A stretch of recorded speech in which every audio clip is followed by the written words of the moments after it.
நாங்கள் இந்த மண்ணுக்காக நிற்பவர்கள், உண்மையாக நிற்பவர்கள்னு அவங்க சொன்னது. அதுதான் இவர்களுக்கு இவ்வளோ பெரிய வளர்ச்சியை கொடுத்ததுன்னு சொல்லலாம். அதிமுகவுக்கு 40 ஆண்டுகளாக இருக்குது, பாரதிய ஜனதாவுக்கு இருக்குது, காங்கிரஸுக்கு இருக்குது, கம்யூனிஸ்டுகளுக்கு இருக்குது. இப்படி இதையெல்லாம் தாண்டி ஒரு சின்னத்தை ஒரு 35 லட்சம் மக்களிடம் அவர்கள் கொண்டு சேர்த்திருக்காங்கன்னா இது மிகப்பெரிய ஒரு சாதனை தான்.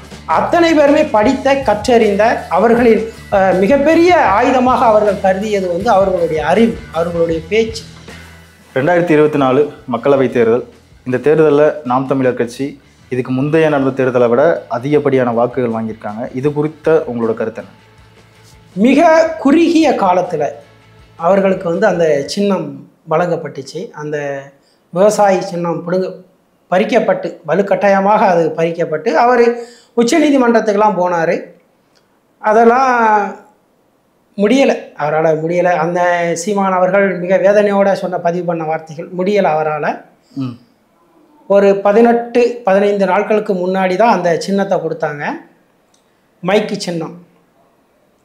அதை வச்சு ஒரு வீரியமான ஒரு பாய்ச்சலோடு இந்த தேர்தலை வந்து நாம் தமிழர் கட்சி சந்திச்சுது.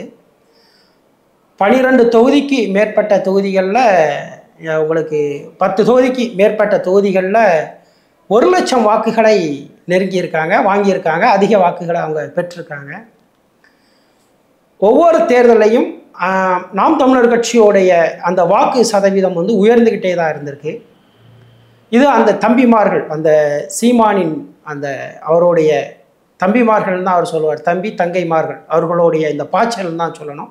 அவர்களுடைய அந்த அந்த மக்கள் மத்தியில் கொண்டு சென்ற அந்த வேகம் அப்படின்னு தான் சொல்லணும். பாரம்பரியம் மிக்கிறது திமுக. 70 ஆண்டுகள் கட்சி, 60 ஆண்டுகளாக அந்த சின்னம் இருக்குது. அதிமுகவுக்கு 40 ஆண்டுகளாக இருக்குது, பாரதிய ஜனதாவுக்கு இருக்குது, காங்கிரஸுக்கு இருக்குது, கம்யூனிஸ்டுகளுக்கு இருக்குது. இப்படி இதையெல்லாம் தாண்டி ஒரு சின்னத்தை ஒரு 35 லட்சம் மக்களிடம் அவர்கள் கொண்டு சேர்த்திருக்காங்கன்னா இது மிகப்பெரிய ஒரு சாதனை தான். மேலும் இதில் நீங்கள் ஒரு விடயத்தை நீங்கள் பார்க்கணும். ஒரு கம்யூனிஸ்ட்டுக்கு இப்போ திமுகவில் இருக்கிற ஒரு 6 கட்சி கூட்டணி இருக்குது. 2 கம்யூனிஸ்டுகள், ஒரு காங்கிரஸு, ஒரு விடுதலை சிறுத்தை, ஒரு இந்திய முஸ்லீம் லீக். அதெல்லாம் 70 ஆண்டுகள் சுதந்திரத்துக்கு முன்பே பாரம்பரியமிக்க கொண்ட கட்சி. இதெல்லாமே அங்கே இருக்குது. விடுதலை சிறுத்தைகள் சாதிய ரீதியிலாக பலம் கொண்ட ஒரு கட்சி.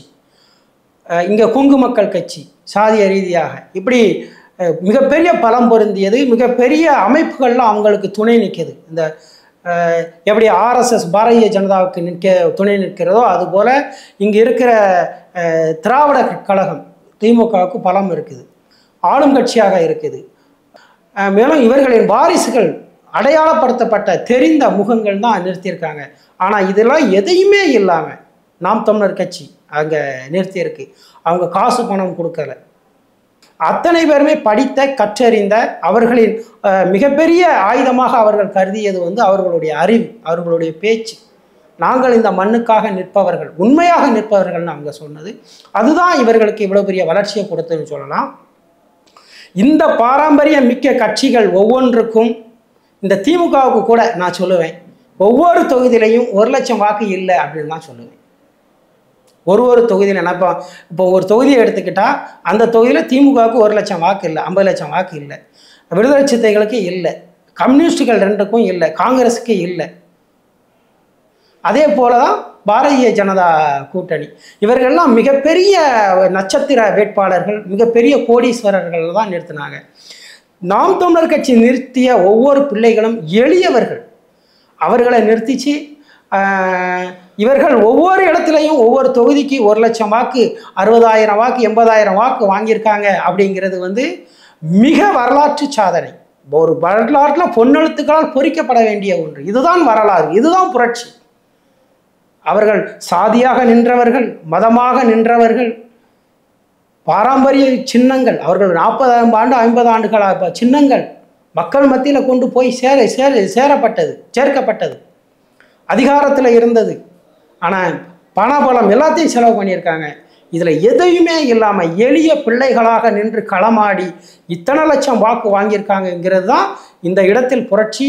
அதுதான் ஒரு அரசியல். இது வந்து பார்த்து வியக்கக்கூடிய ஒன்று தான். இது வந்து இது வருங்காலங்களில் இனி 2024 தேர்தலில் கூட இன்னும் இவர்கள் வீரியத்தோடு களமாடி அதை தோய்வின்றி அவர் அந்த எப்பவுமே வந்து இராணுவத்திற்கு வந்து ஒரு களைப்புலாம் இருக்கிறாது. எப்பவுமே ஒரு 18 வயது இளைஞர்கள் தான் போல தான் இருப்பாங்க. இராணுவம் எப்பவுமே ஒரு சுறுசுறுப்பாக இருக்கும். அது மாதிரி சீமான் வந்து தன்னுடைய படையை சுறுசுறுப்பாக வச்சிருக்காருன்னு நான் நினைக்கிறேன். இதே வேகத்தோட அவங்க 2026 சட்டமன்ற தேர்தலில் இதே இதில் பயணித்தால் உறுதியாக அவர்கள் வெல்வார்கள், ஆட்சி அதிகாரத்தை கைப்பற்றுவாங்க. நான்